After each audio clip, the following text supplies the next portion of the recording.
अपने खानदान को जोड़े रखने के लिए जो भी करना पड़ा करूंगी। मेरे बेटे मीरान, मैं तुमसे वादा करती हूँ, तुम दुनिया के सबसे खुशहाल घर में परवान चढ़ोगे, तुम्हें सबसे ज्यादा मोहब्बत करने वाली अम्मी और बाबा के साथ।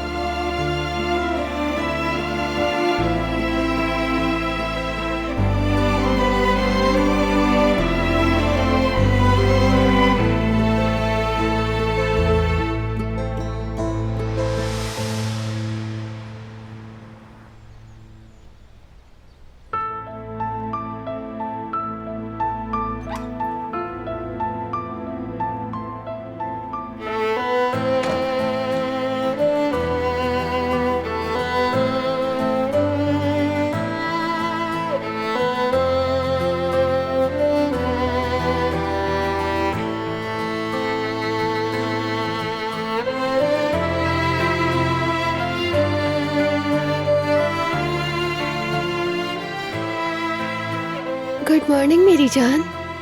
गुड मॉर्निंग मेरी जिंदगी।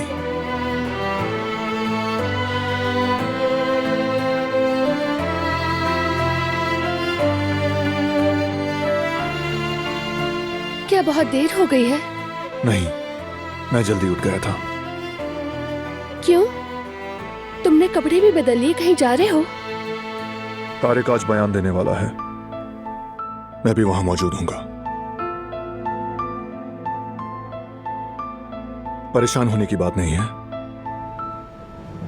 कल रात का सोचो, क्या डिसाइड किया था? अच्छी बातों पर ध्यान देंगे, खूबसूरत चीजों पर।